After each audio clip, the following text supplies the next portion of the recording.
Hello friends, welcome to my YouTube channel. आज के video के अंदर हम डिस्कस करेंगे स्टडी के लिए, यानी कि कम। हमारा आज का टाइटल रहेगा कम पढ़ो लेकिन रोज पढ़ो। ठीक है, कम पढ़ो लेकिन रोज पढ़ो। तो इसके बारे में हम स्टडी के बारे में डिस्कस करेंगे कि आप लोगों के क्या है कि नेक्स्ट मंथ या फिर बाद में महीना डेढ़ महीने बचा है आप लोगों की जैसे जो बीएससी की एग्जाम वगैरह है उसके लिए। ठीक है, बैचलर ऑफ द साइंस वगैरह। तो आप लोगों का समथिंग डेढ़ महीने के समथिंग ही बचा हुआ है आप लोगों के पास में, टाइमिंग वगैरह शेड्यूल वगैरह। तो फालतू के अंदर टाइम वेस्ट ना करें और अच्छी तरीके से प्रॉपरली स्टडी स्टार्ट कर दें। तो आप लोगों के क्या है कि नेक्स्ट मंथ से तो आई थिंक जैसे 15 मई वगैरह से आप लोगों के प्रैक्टिकल एग्जाम्स वगैरह, मेन प्रैक्टिकल जो एग्जाम्स वगैरह हैं, यानी कि ये मार्च तो चल ही रहा है, यानी कि मई मार्च शायद आई थिंक नेक्स्ट मंथ के अंदर अप्रैल के अंदर आप लोगों के प्रैक्टिकल्स जो एग्जाम्स वगैरह हैं वो स्टार्ट वगैरह हो जाएंगे। फिर उसके बाद में आप लोगों के जो समथिंग 15 मई के बाद में आप लोगों के मेन एग्जाम्स वगैरह स्टार्ट वगैरह हो जाएंगे। ठीक है, 15 मई के बाद में या फिर बाद में जून फर्स्ट वीक के अंदर आप लोगों का पर्टिकुलर वो तो टाइम टेबल वगैरह आ जाएगा, आप लोगों का कोई इश्यू नहीं है। लेकिन समथिंग इतना समझ के चलो कि आप लोगों के पास में महीना डेढ़ महीना ही बचा हुआ है। ठीक है, तो आप लोगों को प्रॉपरली जो एग्जाम वगैरह आ गई है तो स्टडी स्टार्ट कर दो। सबसे पहले क्या होता है कि जैसे आप लोगों को क्या करना होगा, जो हमारा सलेबस वगैरह है तो वो आप लोगों के पास में होना चाहिए। तो सलेबस के अकॉर्डिंग आप लोगों को क्या करना है कि जो टॉपिक्स वगैरह हैं वो सेलेक्ट करने हैं आप लोगों को कि कौन कौन सा रीड आउट करना है, क्योंकि महीने डेढ़ महीने के अंदर पूरी साल का आप लोगों को रिवीजन वगैरह करना होगा। पहले नहीं किया है, काफ़ी स्टूडेंट्स वगैरह ऐसे रहते हैं कि साल भर नहीं किए हुए होते हैं स्टडी वगैरह। तो आप लोगों को इस महीने भर के अंदर आप लोग अच्छी तरीके से मार्क्स वगैरह किस प्रकार से प्राप्त कर सकते हो। तो इसके अंदर नॉर्मली क्या करना है अपने को, जैसे बीएससी फर्स्ट ईयर का सिलेबस हो या सेकंड ईयर या थर्ड ईयर वाले सभी स्टूडेंट्स के लिए है, और ऑल ओवर सब्जेक्ट वाले स्टूडेंट्स के लिए। ऐसा नहीं है कि पर्टिकुलर जूलॉजी बॉटनी या केमिस्ट्री वालों के लिए, सभी ऑल ओवर जो सब्जेक्ट वाले। पर्टिकुलर हमें क्या करना होगा कि आप लोगों को इसके अंदर जो भी सिलेबस वगैरह है आप लोगों के पास में वो क्या कर लेना है, आप लोगों को प्रॉपरली ले लेना है। ठीक है, तो इस तरीके से जो महीना डेढ़ महीना या 2 महीने जो भी बचे हुए हैं आप लोगों के पास में, तो इस तरीके से आप लोगों के पास में आप लोगों को जैसे पेपर पैटर्न के बारे में पता है कि फर्स्ट वाला पेपर है, सेकंड थर्ड वगैरह। इसके अंदर जो इस बार जो टाइमिंग ड्यूरेशंस वगैरह है 2 आवर्स के लिए कर दिया गया है और 60% वगैरह उसको हल करना होगा। और प्रैक्टिकल एग्जाम्स वगैरह आप लोगों के 50 मार्क्स वगैरह के होते हैं। ठीक है, और इसके अंदर जो फर्स्ट वाला 33 नंबर का होता है, फिर सेकंड 33 का और थर्ड 34 का, इस तरीके से 100 मार्क्स वगैरह का रहता है। और मिनिमम पासिंग मार्क्स 36 वगैरह होते हैं। इसको भी क्रॉस कर सकते हो आप लोग, कोई इश्यू नहीं है उसके अंदर। ठीक है, और आप लोग भी पॉसिबल है, यानी कि थोड़ा पॉजिटिवली सोचो। ठीक है, फर्स्ट वाला पेपर वगैरह है आप लोगों के बीएससी फर्स्ट ईयर के अंदर डेवलप जो डाइवर्सिटी ऑफ एनिमल्स वगैरह।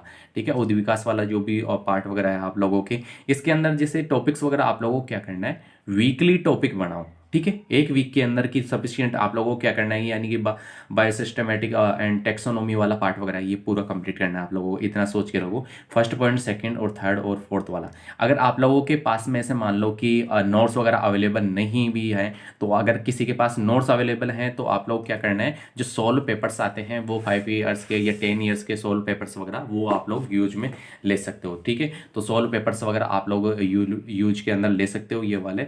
ठीक है, जो बीएससी वाले आप लोगों के जो सोल्व पेपर्स वगैरह हैं वो यूज में ले सकते हो, कोई इसके अंदर इशू वगैरह नहीं है। जैसे जूलॉजी बॉटनी के, वो केमिस्ट्री, एवरीवन जो भी सब्जेक्ट वगैरह है इसके अंदर तो 12 ईयर के सोल्व पेपर वगैरह दे रखे हैं। आप लोग सोल्व भी ले सकते हो, अनसोल्व भी ले सकते हो, अगर आप लोगों के पास में अगर नोट्स वगैरह अवेलेबल हैं तो। नहीं तो सोल्व ले लो, कोई इशू नहीं है उसके अंदर।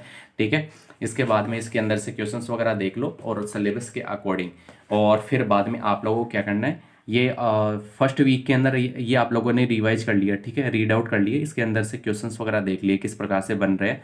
इसके पश्चात में सेकंड वीक के अंदर आप लोगों को क्या करना है, नेक्स्ट वाला सेक्शन वगैरह है उसके अंदर आप लोग मार्क वगैरह करो और फिर उसको रीड आउट वगैरह कर लो। फिर बाद में आप लोगों को क्या करना है, नॉर्मली जैसे मान लो फर्स्ट वाले पेपर की बात होगी, सेकंड वाले पेपर के अंदर आप लोगों को क्या करना है, जैसे इसी प्रकार से सी सेक्शन वगैरह याद करना है। लेकिन जैसे ऐसे मान लो फर्स्ट सेक्शन कर लिया, सेकंड सेक्शन कर लिया, फिर उसके पश्चात में आप लोगों को क्या करना है, नेक्स्ट वीक के अंदर उसका रिवाइज करना है, यानी कि दोनों का रिवाइजेशन वगैरह करो। फिर बाद में सी सेक्शन उठाओ, फिर तीनों का रिवाइज वगैरह करो। रिवाइजेशन जितना होगा उतना ही आप लोग अच्छा याद हो पाएगा आप लोगों को लॉन्ग टाइम तक। फिर उसके बाद में हम बात करते हैं सेल बायोलॉजी एंड जेनेटिक्स वाले पार्ट वगैरह की। तो इस ये सेकंड पेपर है आप लोगों के बीएससी सेकंड फर्स्ट ईयर वालों का। तो इसके अंदर जिस प्रकार से फर्स्ट वीक के अंदर आप लोग करो, मार्क वगैरह कर लो कि ये पॉइंट्स वगैरह मेरे को याद करने हैं। ये पॉइंट जो मार्क कर रखे हैं ना, इस प्रकार से मार्क करो कि ये वाले पॉइंट्स मेरे को क्लियर करने हैं। और इसके अंदर क्वेश्चंस वगैरह जो अनसोल्व पेपर्स हैं, सोल्व पेपर है, उसके अंदर किस प्रकार से क्वेश्चंस वगैरह बन रहे हैं उस प्रकार से आप लोगों को याद करने हैं। ठीक है, तो पर्टिकुलर आप लोगों को जैसे आप लोगों की बुक्स वगैरह है, ये मैंने फर्स्ट वाले वीडियो के अंदर आप लोगों को ऑलरेडी बता चुका हूँ कि किस प्रकार से आप लोग टॉप भी कर सकते हो और नॉर्मली जो पास करने वाले कैंडिडेट्स हैं उनको किस प्रकार से। ठीक है, तो आप लोगों को वीकली पॉइंट्स वगैरह ये वीकली टॉपिक्स वगैरह सेलेक्ट करने हैं और आप लोगों को उनको रिवाइज वगैरह करना है। ठीक है, इसके बाद में थर्ड पेपर है आप लोगों के जो डेवलपमेंटल बायोलॉजी वाला पार्ट वगैरह है। ठीक है, गैमेट एंड डेवलपमेंटल बायोलॉजी वगैरह वाला पार्ट वगैरह। तो इसके अंदर डेड बायो के अंदर आप लोगों को क्या करना है कि पर्टिकुलर जो डेवलपमेंटल बायोलॉजी के जो भी पॉइंट्स वगैरह हैं वीकली सेक्शन के अकॉर्डिंग दिए हुए होते हैं आप लोगों के पास में, तो वो रिवाइज वगैरह करने पढ़ने हैं अच्छी तरीके से। इसी प्रकार से हम बात करें जो सेकेंड ईयर है आप लोगों का, सेकेंड ईयर वाला पार्ट वगैरह, सेकेंड ईयर के अंदर भी इसी प्रकार से जो 3 पेपर्स वगैरह रहते हैं, ये मार्क वगैरह हैं इनके 33 प्लस 34 और प्रैक्टिकल 50 मार्क्स वगैरह का रहता ही है। तो आप लोगों को भी इसके अंदर जैसे फर्स्ट पेपर वगैरह है आप लोगों का structure and functions of invertebrates types वगैरह कैसे रुकु एवं संरचना एवं उनके कार्य वगैरह, इस तरीके से आप लोगों का ये फर्स्ट वाला पेपर वगैरह है। तो आप लोगों को क्या करना है, टाइमिंगली ड्यूरेशन के अकॉर्डिंग आप लोगों को देखो कम पढ़ो लेकिन रोजाना पढ़ो। इतना ध्यान रखो कि सफिशिएंट आप लोगों को डेली पढ़ना होगा, तभी आप लोगों का अच्छी तरीके से मार्क वगैरह कर पाओगे एग्जाम के अंदर। और इसके बाद में आप लोगों को क्या करना है, पर्टिकुलर सेक्शन के अकॉर्डिंग ये देखो जैसे प्रोन या पेलियोमन वगैरह का है या स्कॉर्पियन को रिवाइज कर लिया, या ग्रास ऑपर से एपीज वाला भाई हनी बीज वाला पार्ट वगैरह, या पेरीपेटस वाला पार्ट वगैरह, इस तरीके से ये रिवाइज कर लिया। फिर नेक्स्ट वीक के अंदर सेकंड सेक्शंस वगैरह को करो, फिर उसका रिवाइजेशन टोटल दोनों का करो। फिर उसके पश्चात में नेक्स्ट जो अपन लोगों का जो सी सेक्शन वगैरह है वो उठाओ। फिर बाद में इस तरीके से मार्क वगैरह कर लो इसके अंदर कि ये चीज़ें मैंने याद कर ली। फिर उसके पश्चात में इन तीनों का रिवाइजेशन वगैरह करो। फिर नेक्स्ट जो आप लोगों का 2 बार या 3 बार रिवाइजेशन करने के पश्चात में नेक्स्ट पेपर पे आओ आप लोग। फिर बाद में animal physiology and bio chemistry वाला पार्ट वगैरह, इसके अंदर भी वही रेशियो रहेगा आप लोगों का किस याद करने का। और फिर बाद में आप लोगों का थर्ड पेपर वगैरह है इम्यूनोलॉजी, माइक्रोबायोलॉजी एंड बायोटेक्नोलॉजी वाला पार्ट वगैरह। तो इसको भी उसी प्रकार से आप लोगों को रिवाइजेशंस वगैरह करना होगा, तभी ही आप लोग अच्छा मार्क वगैरह कर पाओगे उसके अंदर पेपर के अंदर। ठीक है, तो इतना सा ध्यान रखो, सिलेबस के अकॉर्डिंग चलना है अपने को।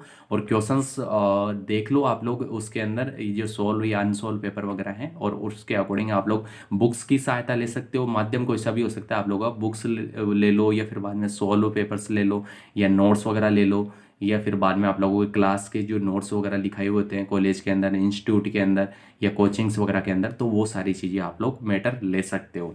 इसके पश्चात में आप लोगों को नॉर्मली क्या करना होगा कि उनका रिवाइजेशन तो करना ही है। काफ़ी बार स्टूडेंट्स वगैरह क्या करते हैं कि लास्ट के अंदर जो 1 मंथ वगैरह बचा हुआ रहता है ना, उस टाइमिंग पीरियड के अंदर क्या करते हैं कि जैसे उनका रिवाइजेशंस वगैरह चल रहा होता है, पढ़ते रहते हैं। लास्ट वाले पार्ट की बात कर रहा हूँ, जो लास्ट के अंदर 1 मंथ के अंदर स्टडी वगैरह करते हैं, तो वो उन लोगों का क्या है कि काफ़ी चीज़ें नहीं भी समझ में आती हैं, क्योंकि लास्ट के अंदर पढ़ते हैं तो काफ़ी चीज़ें मिस वगैरह हो जाती हैं कि नहीं समझ में आ रहा होता है, थोड़ा सा बर्डन वगैरह रहता है। इस कभी भी स्टडी करो ना, इतना ध्यान रखो कि स्ट्रेस में नहीं करनी है, फ्री ऑफ माइंड होके आप लोग स्टडी करो। स्टडी करो उस टाइम पे focus point only for study में होना चाहिए, इधर उधर नहीं होना चाहिए आप लोगों का। ठीक है, और काफ़ी स्टूडेंट्स ऐसा होते हैं कि लास्ट के अंदर करते हैं कि अरे गॉड मेरे से ये हो जाए, यानी कि भगवान से दुआ करते हैं कि ये वाला पार्ट वगैरह कंप्लीट हो जाए, यानी कि मेरे को बस एक बार पास करवा दे इस बार। फिर हर बार उन लोगों का लास्ट के अंदर जो स्टडी करते हैं उन लोग, कई स्टूडेंट होते हैं, हर के लिए नहीं बोल रहा मैं, सभी के लिए, पर होता है शायद, आई थिंक ऐसा होता होगा। मेरे को मैं क्लियरली किसी भी स्टूडेंट के प्रति नहीं बोल सकता। ठीक है, इसके बाद में आप लोगों का जो सेल्फ स्टडी वाला पार्ट वगैरह है उसको रिवाइजेशंस वगैरह चलते रहना है। ठीक है, और जिससे देखो कि क्या होता है कि सेल्फ स्टडी के बिना है ना कुछ भी नहीं होगा, यानी कि सेल्फ स्टडी के बिना क्या होगा, कुछ भी नहीं हो सकता। क्योंकि मैंने तो आज तक नहीं देखा है कि जैसे किसी कोचिंग वगैरह या फिर इंस्टीट्यूट वगैरह या कॉलेज वगैरह के अंदर जो पढ़ा दिया ना, उससे क्या है कि एग्जाम पास हो जाएगी। पढ़ना तो खुद को पड़ेगा ही, यानी कि उन लोगों ने पढ़ा दिया तो उससे तो काम चलेगा नहीं। पढ़ना तो खुद को ही पड़ेगा ना। तो एग्ज़ाम वगैरह आप लोग अच्छे से सेल्फ स्टडी कीजिए और एग्ज़ाम पास होके जाइए आराम से। एग्ज़ाम वगैरह क्लियर हो सकती है, कोई इश्यू नहीं है उसके अंदर। कम पढ़ो लेकिन डेली पढ़ो रोजाना। So thank you so much.